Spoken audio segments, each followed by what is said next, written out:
Hello everyone, and for today's video, yan, meron tayo ditong back sight or rear sight para sa ating STK-150. So tinanggal natin ito nakaraan dahil ayun nga, ang hirap isentro, hirap tayo makatama sa ating STK-150 dahil sa co-witness na front sight tsaka rear sight, which is napalitan na natin yung front sight ng ating unit.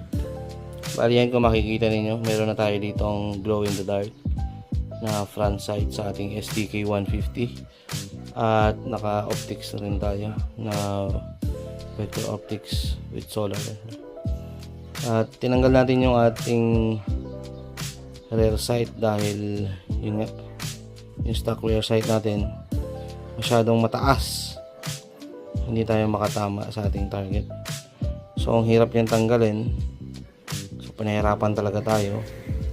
At yung ating naman, glow in the dark na sight, kinabit natin sa likod, hindi natin makabit dahil yun nga, sobrang higpit nito mga kamahalan, sobrang higpit talaga.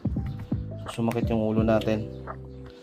At yun nga, ito yung stock na rear sight na STK 150. Ito ay co-witness. So tinanggal natin nakaraan dahil ayun nga, pangit.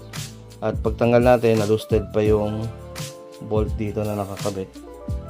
Ayan, kung nakikita ninyo, ayan, nagasgas talaga yung ating mount sa ating slide dahil sa pagtanggal natin itong hinayupak na rear sight na to. So ayaw naman natin itong itapon dahil kapag yun nga, kapag bumili tayo ng iron sights is napaka expensive talaga. Lalo na yung mga original at yung mga metal ones. Yung mabibili kayo ng mga mura pero yung mga aluminum lang yun. So pag kinabitin nyo, ingat lang dahil yun nga, dahil mahigpit itong lalagyan ng ating rear sight. So baka magasgas lang yung aluminum, kagaya sa akin, pagkabit ko nasira lang yung glow in the dark na rear sight ko dahil nga masyadong malambot yung aluminum, lalo na yung kanyang railings. Pagkabit natin, yun, bengkong. So wala, hindi natin ginamit. So ito yung ating co-witness na rear sight, hindi natin ito tinapon, which is pinakinabangan pa natin. So ang ginawa natin is final natin ito, final natin yung magkabilaan, tinanggalan natin siya ng ibang part. Bali gumamit lang tayo ng mga file dito. Ayan, bibili yan sa mga hardware store. At syempre gumamit din tayo ng power tools. Meron tayong Dremel, tsaka yan, Ryobi na pang grind dito, ginamit natin para i-grind. Meron din tayong maliit na gato para precision din yung gawa natin. So inform ko lang kayo mga kamahalan, hindi po tayo gunsmith at hindi po tayo licensed to repair ng mga firearm. So ginagawa lang po natin to bilang hobby or yun nga, DIY, do it yourself at destroy it yourself. So sa nangyari sa akin, yun nga, na-destroy ko na siya. Bahala ka sa buhay mo. Pero naayos ko pa rin kahit pa paano.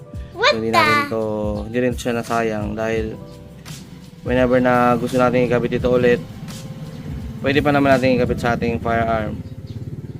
Pantay naman siya doon sa glow in the dark na COVID na na front sight na kinabit natin. So sa tingin ko, effective pa rin naman ito para gamitin natin. So umorder na rin tayo ng isang set na front sight tsaka rear sight, which is in order natin is yung merong fiber optics. Pero pwede pa naman natin ito gamitin bilang reserba. Sinabi ko lang yun. Yun ay kung makakalusot. Yun nga, advice ko lang sa inyo, ingat-ingat lang kayo sa pagkabit ng inyong rear sight. Yung front sight, wala problema, madali lang naman ikabit yun eh. Basta fit lang yung front sight na gagamitin natin.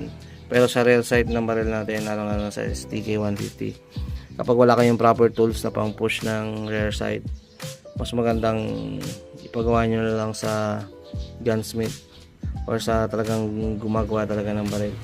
Dahil kapag nagkamali kayo, it's either yun, masira nyo yung unit nyo or masira nyo yung rear sight na binili ninyo.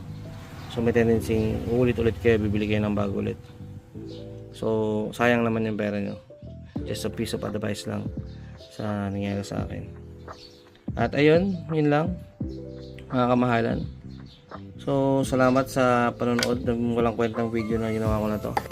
So sana nakatulong sa inyo. At see you next time. Peace. God bless po.